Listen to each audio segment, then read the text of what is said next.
Do you have daddy issues? Hey guys, this is Michael Pizzullo, a psychotherapist here in West Hollywood, working specifically with gay men. So a lot of guys, especially if they are attracted to older men, have this idea that they may have what we call daddy issues.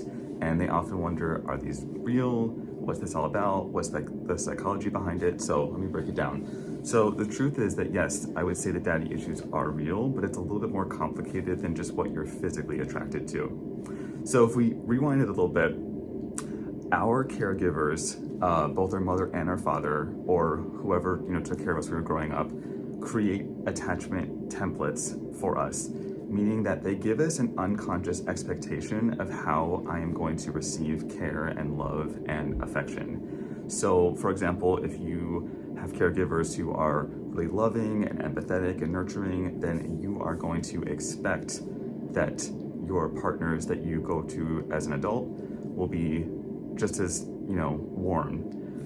And you're going to gravitate towards folks who are similar to the caregivers that you had. Conversely, if your attachment with your parent was not so great, if it was a little anxious or avoidant or inconsistent, you may be drawn towards someone who is a little bit cold or just sort of difficult to deal with. So the truth is that we are drawn towards what's familiar, not what's healthy. And if what's familiar was good, then this familiarity will lead you in the right direction. But if what's familiar to you from your childhood wasn't so healthy, then unfortunately, this human drive to go towards what's familiar and to repeat the past will trip you up, because it's not going to lead you towards something healthy. Again, it's just going to lead you towards what you know. But it's more simple, it's more complicated than just about dad or mom, because the truth is this attachment template that we form is a combination of both of our caregivers.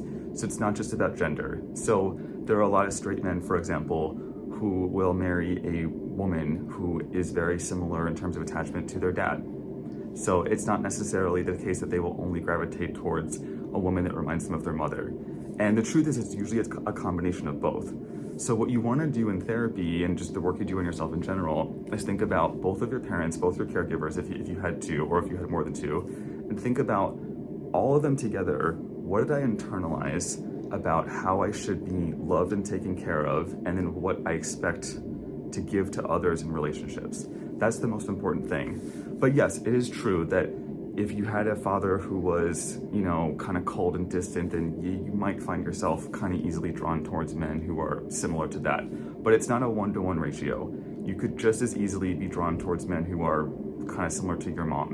And we don't know exactly why it is that, the internal template in terms of our attachment that we make, the factors that go into it, it's so complicated, but there's kind of like a cake that's baked based on all the ingredients that are thrown in when you're young, and we get these ideas in our head and we just sort of go with them.